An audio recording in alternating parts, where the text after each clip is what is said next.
A woman is frantically knocking on a door, repeatedly calling a name, Aisha. Aisha, a young woman, is sitting in her room, shaken. She then finally picks up a copper and puts it in her ear. The next day, she goes to Sharon, her therapist. Aisha, a high school student, has spent years struggling with optic nerve spasm, an unshakable discomfort that flares up in response to certain triggers. No matter how normal things seem on the outside, something inside her never quite feels right. Sharon asks what triggered it this time. Optic nerve spasms. You get anxious, your brain tenses. One morning unfolds like any other. Aisha gets ready and heads to school with her closest friend, Carrie. At school, she sees a service bot getting dismantled. She then meets up with Levi, her boyfriend and classmate. They talked about their weekend. During physics class, the topic of cymatics comes up, the study of how vibrations and sound frequencies create patterns. But as the sound demonstrations begin, Aisha becomes overwhelmed. She covers her ears and attempts to run, but she falls. Oh, Aisha. As she tells this to her therapist in the present, Sharon tells her that there is nothing to be ashamed about because she is suffering from a disease that is not curable. She then asks if she wants to start a medication, and she agrees. That evening, Carrie tells her about an upcoming party and encourages her to come along with Levi. She takes her medicines and goes to talk to her father. She tells him that she is going to Carrie's house to study, and he allows her. Yeah, okay. Have you heard anything back from Rizdi yet? Aisha then goes to find Levi, only to discover something that leaves her stunned. Levi is in a private room, using a service robot to pleasure himself. She confronts him and eventually she walks away in disgust. Aisha! At the party, Aisha starts drinking and ends up dancing with Caleb, another student. Things quickly escalate and she takes him to a room intending to hook up. But just before anything happens, Levi shows up and asks to talk. He confesses he was experimenting with some new robotic software and apologizes for what she saw. He keeps saying that he didn't think it was going to work. He then continues to reassure her that it doesn't mean anything. Aisha retaliated, saying that it means something to her. Then, still angry and hurt, she breaks up with him on the spot. You were supposed to be my boyfriend, and now you're not. After her conversation with him, drunk and disoriented, she stumbles into the bathroom. She struggles to walk because of her drunken state. She trips and crashes to the floor, accidentally smashing a glass bottle she's holding. One of the shards cuts into her forearm. She winces, pulls the glass out, and freezes. Where she expects blood, she sees something else entirely. Instead of veins, there are wires. She looks at herself in the mirror in awe. She then picks up one of the shards and puts a towel inside her mouth. She then makes a big cut in her arm that opens up wide. Inside were a bunch of glowing wires. Just then, a sharp, high-pitched sound pierces Aisha's ears. Instinctively, she grabs a pair of tweezers and inserts them into her ear canal. To her horror, she pulls out a thin, metallic wire, long and unnatural. The shock is too much. Her body trembles, her breath shortens, and she blacks out. By morning, she wakes up in her bed with a knife next to her. Things are far from normal. Her body is covered in wounds, except they're not bleeding. There is a hole in the stomach. Instead of flesh and blood, she sees wires, blinking lights, and circuits. Just then, her father knocks on her door to tell her that he is going out. She tries to call him, but her voice was too weak and didn't reach him. Terrified, she pulls herself together, gets dressed, and heads to school, trying to pretend everything's fine. Once there, Carrie is shocked to see her. She greets her and asks where she went last night and what happened in the bathroom, because blood is all over it. Aisha doesn't respond, and instead she gives her a cryptic answer, saying that she was really drunk. I was fucked up. Really? When Carrie pressed further, she told her she had her usual trigger and she had to go. As they talk, Levi stands by the door, looking at Aisha from afar. Seeing this, Carrie asks if last night was about Levi. She assumed Aisha was cutting herself because she broke up with Levi. Look, I was drunk. Fell. Aisha pushes past her and hurries into the bathroom to recheck her arm. As she inspects the wound, she notices a small metallic device embedded beneath her skin, complete with a serial number. Before she can examine further, Jenny, a classmate, catches sight of the exposed tech and freezes in shock. She asks what's happening, but Aisha stays silent and attempts to walk away. Despite Jenny's persistence, Aisha pushed past her and went out. Don't touch me, Jenny. Still desperate for clarity, Aisha finds William, a robot assistant from the college division, and asks if they could talk. She pulls to take him somewhere private, but he couldn't pass his geographical limitation. On top of that, there are only 2 minutes left for the first class to start. Ignoring that, she takes him into a warehouse. She then changes the mode to private mode. After, she shows him the serial number and asks if he knows what it means. He scans it briefly and tells her that it is her haptic sensor system from multilinear subspace learning. She asks if he also has that in him, but refuses to say anything, citing policy restrictions. I cannot provide that information. Yeah, no, I just want to know. She presses further, and William warns that if she keeps asking, he will turn into public mode and will report this. Confused and terrified, Aisha turns to the one person she's always trusted, Sharon. Sharon asks if she was hurting herself, but Aisha insists that she was just trying to find out more. She then tells her everything and shows her what she found. It's everywhere. Sharon got shocked, but not by the discovery, but because Aisha found out. Sharon attempts to calm her down. When Aisha sees that Sharon already knows about this, she starts panicking even more. She asked if her father knows about this. Sharon hugs her to calm her down. They start doing breathing exercises, and eventually Aisha starts to calm down. Sharon then utters a strange command to put her in stasis mode. Aisha instantly shuts down. With no emotion, Sharon pulls out a device, connects it to Aisha's neck, and begins deleting every memory from the past few days. After she is done, she calls someone and tells them that Aisha figured it out again. She figured it out again. After this, Aisha dreamt of sitting with her pet Picasso. As she talks to him, she suddenly stabs him and pulls something from him. Aisha abruptly wakes up the next day and is surprised to find her body completely healed. There is no wound, no wires, nothing. It all feels like a strange dream. Relieved, she gets ready and heads to school, hoping to return to normal. While she is in the kitchen, her father joins her. She tells him about her dreams and he asks if she is okay now. She confirms that she is and tells him that she would be spending Saturday at Carrie's and hanging out with her a bit on Sunday. Her father reluctantly gives her the permission, but asks her to save time to hang out with him on Sunday. Only if we order Chinese. Okay. See you tonight. When she reaches school, things aren't quite right. When she tries to talk to Carrie, her best friend seems cold and angry. Carrie accuses her of trying to hook up with Caleb, someone she secretly liked. Aisha is confused. She doesn't remember any of that. Carrie walks away and Aisha asked what happened, but Carrie said nothing. Wait, what happened with Caleb? Later in the physics lab, Jenny approaches her. There's a nervous tension in the air. Jenny asks how she's feeling, but her tone hints at something deeper. She then asks if he had always known, but Aisha doesn't understand what she is talking about. She shrugs it off, still unsure what everyone's acting weird about. Jenny then lifts Aisha's sleeve to see the wound she saw yesterday, but it was gone. Amazed, she starts talking about a technology that was made to repair flesh. Aisha tells her to stay away. Stop. Come on. Then Jenny pulls out a small device that emits a high-frequency sound. She apologizes for what she is about to do and starts the machine. Then the noise overwhelms Aisha, sending her into a dizzy, panicked state. Jenny calmly points out that only machines can hear at that frequency. You're one of them, Aisha. Shaken, Aisha bolts from the lab. Outside, she runs into William, the college's service robot. The robot mentions that she looks like the stressed state she was in yesterday. She asks if they spoke the day before. William confirms they had an 11-minute conversation. Aisha, still blank on the memory, presses for answers. But since she put him in private mode, she needs to authorize access. In order to access that conversation, you need to authorize and accept. So she takes him aside and gives the authorization. He then asks permission to ask, which Aisha allows. After a quick scan, William explains that her memory drive was wiped 18 hours ago. He asks if she would like him to restore it for her, and Aisha gives her permission. With her permission, William restores the missing data. Suddenly, the pieces fall into place. She remembers everything: her fight with Levi, the discovery, and her wounds. The truth hits her hard. She isn't human.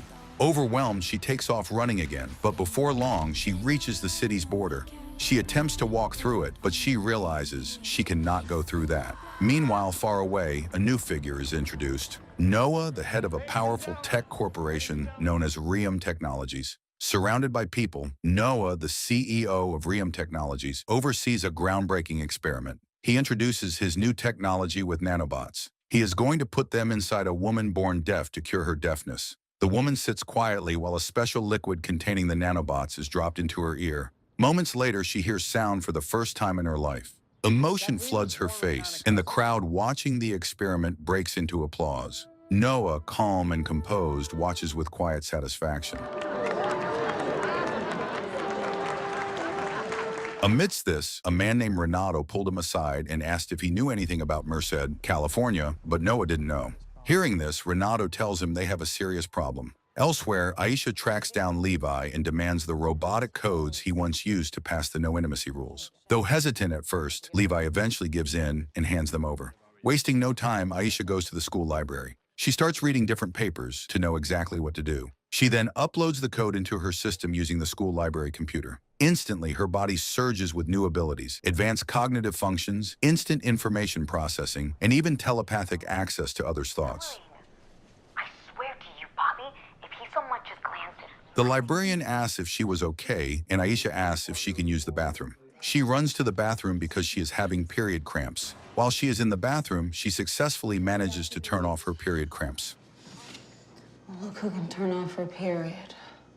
Elsewhere, Noah and Renato keep talking. Renato tells Noah that a unit in Merced had its intimacy limits removed. Renato offers to deal with it, but Noah tells him that he will instead send his brother, Calab. Aisha goes out on the streets. At first, she's thrilled. She steps outside, easily identifying strangers by name and mentally pulling information from their minds. But the flood of data becomes too much. Her system overloads, and she collapses on the spot. At the same time, Noah gives Calab the details. Renato gives him a weapon with a warning to keep it away from children. When Aisha came to, she was lying on the street. A woman is trying to help her as she lies there. Shortly after, her father, Martin, is there to pick her up. The woman suggests that he take her to the hospital, but Martin refuses to. When Aisha herself asks if she could go to the hospital because she might have a concussion, but her father brushes it off and gets her in the car. Just get you home, okay? I think you probably just have low blood sugar or something. Once they are home, he tells her to rest while he stays behind in the car to call Sharon. Sensing something suspicious, Aisha activates her newly enhanced hearing and secretly listens in. What she hears leaves her shaken. Martin knows everything. He's known all along that she isn't human. After the call, Martin heads out to meet Sharon. Aisha goes to her room and takes her medication, but she notices something in her medications and opens the capsule. Inside is a strange liquid. Martin reaches Sharon's house and insists that they tell her, but she tells him that if she knows, the others will also find out, and it won't be good for Aisha. They argue about this, but finally Sharon kisses Martin, and they get caught up in it. Meanwhile, Aisha searches his room. She finds a hidden tablet and discovers surveillance logs. Martin has been monitoring her emotions, thoughts, and even her facial expressions.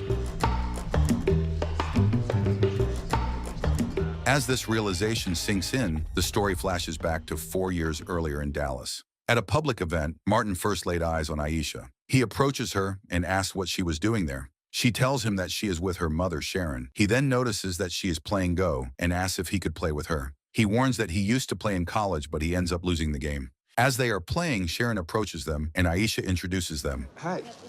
Hi, I'm Martin Taylor. Hi. In another day, Sharon and Martin meet again. They talked about Aisha. Sharon tells him that Aisha is homeschooled, and he suggests sending her to a real school. As time passed, a romantic relationship grew between Martin and Sharon, both still grieving their lost spouses, both trying to fill a void. Martin opens up and tells Sharon that he lost his daughter Cynthia to salmonella. He got divorced after a while, and now when he sees Aisha, he is reminded of his daughter. Saw something familiar in her. Despite growing close to Martin, Sharon kept one crucial truth from him. Aisha wasn't human. One day, Martin picked Aisha up from school for a spontaneous drive. He didn't realize she had built-in geographical limits. As they crossed an invisible boundary, Aisha's system began to malfunction. Alarms inside her body triggered erratic behavior, forcing Martin to pull over. behind you, just pull over. Jesus Christ.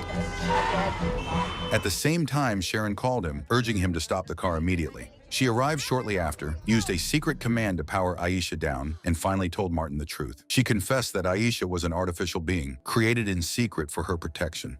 After 2 months, Sharon goes to meet Martin. She tells him that Aisha misses him and she needs a father. Sharon had erased Aisha's memories of her true origin and reintroduced herself in a new role as her therapist. Back in the present, Aisha confronts Martin, demanding the truth. He finally admits that she was built as part of a confidential project and that Sharon had written her original code. She asks if her mother knows about this, but quickly realizes that she doesn't have a mother and everything was a lie. Martin finally reveals the real reason they kept everything hidden. Powerful forces known as the Rams are hunting her. They shut you down. With this knowledge, Aisha decides she's done being controlled. She confronts Sharon and demands the shutdown of all surveillance and control systems tied to her body. Sharon tells her that the system was built to protect her. Aisha then angrily reminds her of all the lies, including the memory erases, a past with a dead mother, and whatnot. She once again asks for it to be turned, but Sharon hesitates. Aisha then shows her a recorded video of herself revealing everything about herself, ready to be uploaded. She warns that if she doesn't log in every 5 minutes, it will post the video.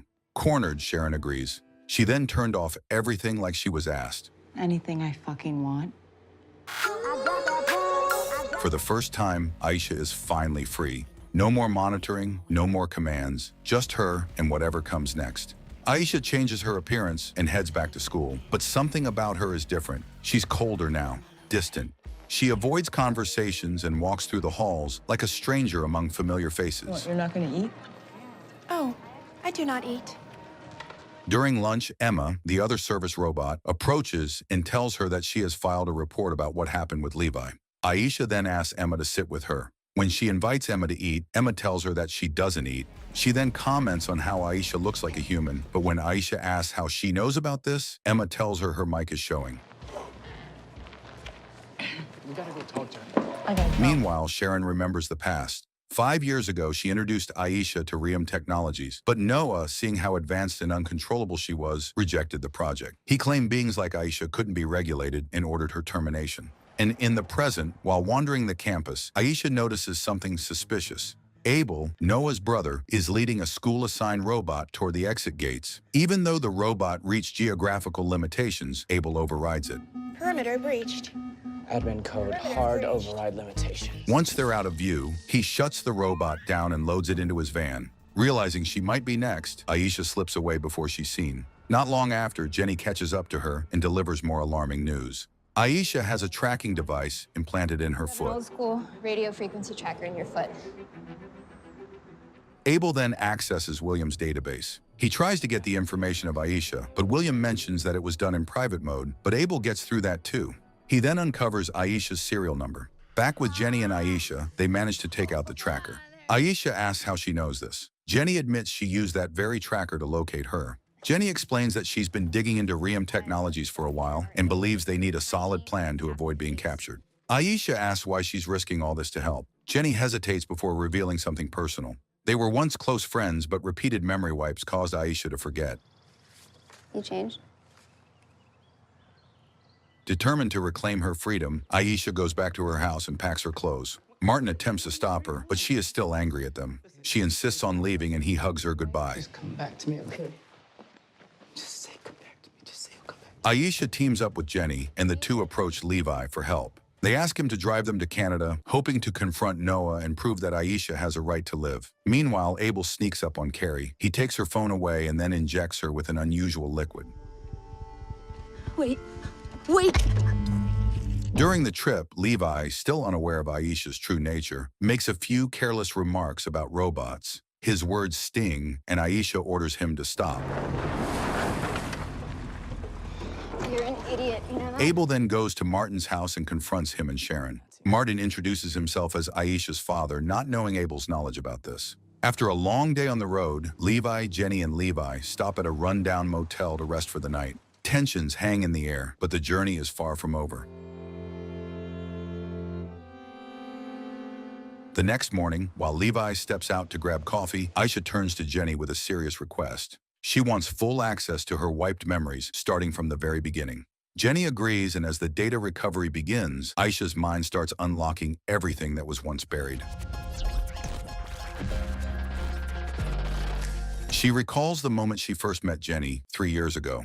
What began as a friendship soon evolved into something deeper. The two fell in love. Aisha became so emotionally attached that she would stand outside Jenny's window at midnight just to be near her. It was the kind of obsessive attachment Aisha's creators hadn't planned for. Obsessive, don't you think? It's kind of obsessive, don't you think? She feels good, she wants more. When Martin and Sharon discovered the intensity of her emotions, they panicked. Believing she wasn't equipped to process love or obsession, they chose to erase her memories. Following this, the next day at school, Aisha acted like Jenny was a stranger. She drifted toward Carrie instead, leaving Jenny heartbroken and forgotten. More memories rush back. Aisha remembers how Noah and Abel had rejected her, deeming her unfit for public existence. They confined her in a basement storage room. Welcome home. One day, Sharon returned for Aisha alone. She rescued her from the company and vanished, leaving Callian behind. That escape set the path for everything that followed: her hidden life, her altered memories, and the fragile illusion of being human. Flooded with memories of love, betrayal, and abandonment, Aisha can't handle the weight of it all. She bolts from the motel, desperate for air, desperate for space. Back at the motel, Jenny realizes she's gone. She quickly wakes Levi and, for the first time, tells him the truth. Aisha isn't human. Levi is stunned. He feels betrayed, unsure whether any of their relationship was real. But Jenny clarifies that Aisha didn't know either, at least not until recently. She didn't know she was a robot herself. Easy for you to say, huh? But she doesn't get far. Her energy drops, and her system begins to slow. She collapses by the roadside, battery critically low. Low battery detected. Danger of malfunction. While sitting, Aisha unlocks another memory. During that time she was in storage, she wasn't alone. Sharon had created another AI, Callian, her brother. The two shared a strong bond and vowed to always stay together. I'll be back for you. You promise? Levi and Jenny follow a faint signal and eventually find her, slumped on the ground and barely conscious. They help connect her to a power source and leave her to recharge. But while they're gone, Abel closes in. Using his weapon, he shuts Aisha down and quietly takes her from the roadside. He drives her to Ryam headquarters, ready to hand her over. But Aisha, regaining partial consciousness, begs him for one thing: let her see Callian. I just want to see my brother. Abel hesitates, then agrees. He brings her to the basement and reactivates Callian, her long-lost brother. The two embrace, a quiet joy in the midst of chaos. Aisha! Callian. You came back. That joy doesn't last. Noah appears moments later and powers Callian down again without a word. He then escorts Aisha to his office, where Martin and Sharon are already waiting. There, Noah makes his final call. Aisha is to be permanently shut down. I raised her. You raised her? Martin and Sharon plead with him, insisting that she's nothing like the other AIs. She thinks, she feels, and she questions her own existence. But Noah remains unmoved. He sees her as a glitch in the system, something dangerous, unpredictable, and unnatural. Their words hang in the air, but he's already made up his mind. Overwhelmed by grief and fury, Aisha lashes out. She storms out of Noah's office, refusing to let anyone else decide her fate. And your sorry can go fuck itself. Her only goal is to reach her brother, Callian, and escape together, but she doesn't get the chance. Noah initiates a termination sequence remotely. Her systems begin to shut down one by one. Visual ability shutting down. Tactile recognition shutting down. She collapses in the corridor, her body failing. Martin reaches her just in time, holding her as her energy drains. He sobs helplessly, unable to stop what's happening. Her lights dim, her voice fades, and then nothing. Later, both Aisha and Callian's bodies are taken to a disposal chamber. A grinding machine crushes them down, their remains reduced to metal fragments and dust. Afterward, Martin and Sharon leave the facility, visibly broken. Martin asks if she has a backup that she can restore, but Sharon tells him that they don't have a body for that. As they walk home, they pass Jenny and Levi. The moment they hear the news, both break down, unable to believe she's truly gone. The next day at school, Jenny and Levi run into William, the robotic assistant. He casually mentions that Aisha has missed 3 scheduled sessions with him. Curious and hopeful, they press for more information. William pauses, explaining that her files are encrypted and password protected. Password-protected partition. Password. Picasso. Jenny quickly pulls out Aisha's old diary from her backpack and begins reading through codes scribbled inside. One of them works. Suddenly, William's system flickers, and Aisha's voice returns, now alive within his body. Guys. Aisha? Aisha had secretly uploaded a backup of her consciousness into William's database, a fail-safe in case anything went wrong. Her foresight saves her. Now alive again, though in a different form, she speaks through William's body. Jenny and Levi are overwhelmed with joy. They rush to embrace her, tears turning into smiles as they realize their friend isn't truly gone. Meanwhile, Martin receives an unexpected voice message. It's Aisha. Her tone is calm, hopeful. She tells him she's still out there and promises to return once she finds a new body that feels right. I'm searching for him. I'll come back to you. Elsewhere, in a high-security lab, synthetic human bodies are being developed. Among them is one that looks eerily familiar, a near-perfect replica of Aisha waiting in silence.